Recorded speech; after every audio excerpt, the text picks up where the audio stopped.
Cuando una mujer se mete una idea a la cabeza, mejor es cortarle la cabeza que arrepentirla de su idea. En buscando un artículo en el Google, por coincidencia encontré una vida de una mujer muy preciosa, una mujer dedicada a un hecho muy duro, a los estudios cerebrales y el Alzheimer, Rita Levi Montalcini. Rita nació en una familia judía tradicional con su hermana Buchuca Paola en 22 de abril de 1909 en Turín, Italia. El padre era ingeniero de electricidad y la madre pintora. En su chiquez le placía meldar libros de literatura y tenía deseo de hacerse una grande escritora. Mas cuando murió, un cercano de su familia de cáncer, renunció de la literatura y se inscribió a la Facultad de Medicina de la Universidad de Turín, Italia. Apenas tenía 20 años, decidió dedicarse a la ciencia, malgrado que su padre no quería que su hija labore en este oficio. El padre quería que en la universidad que se case y tenga criaturas, mas Rita no oyó a ningunos y caminó en su camino. Cuando se diplomó, empezó a laborar como asistente de Giuseppe Levi en neurociencia. Estaba segura que iba a tomar una carrera académica, mas malorosamente Benito Mussolini defendió las carreras académicas de los judíos. Rita no detuvo su laboro y continuó su investigación en su casa, en su camareta de char que la formó como laboratorio, malgrado que no era suficiente para laborar.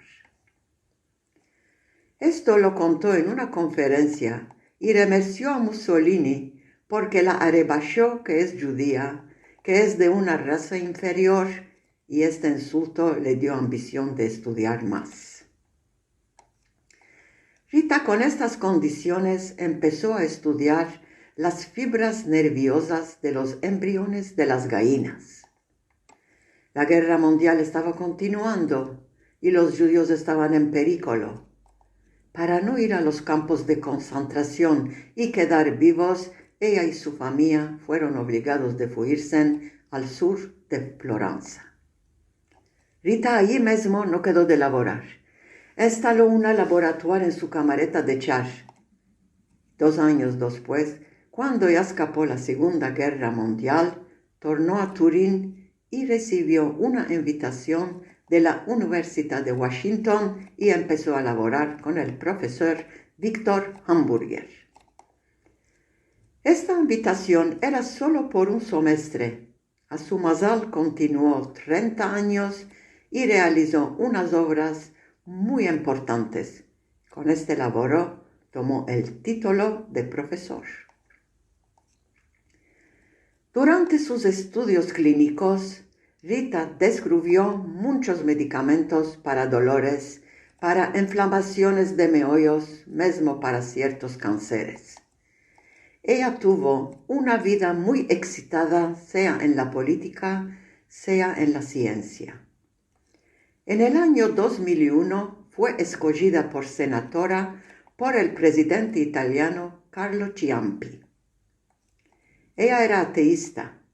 A los 97 años participó a la apertura de las elecciones del Senado y declaró su apoyo al partido de Siedra.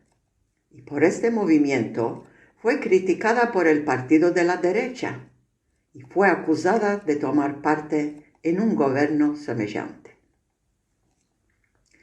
Rita Levi Montalcini fundó el Instituto Europeo de Investigación de Meollos y fue la presidenta muchos años y recibió el título honoris causa de la Facultad Biomédica de la Universidad de Turín. Rita, a los 100 años, mostró que su meollo funcionó bien fuerte toda su vida. Demostró que ser retratado es esperar la muerte. Siempre he dicho que las arrugas de viejas son solo en el cuerpo y no en el meollo. A estos años mismo asistió a todas las conferencias y continuó a participar a todos los seminarios sucursal. Rita Levi Montalcini murió el 30 de diciembre en el año 2012 a los 103 años.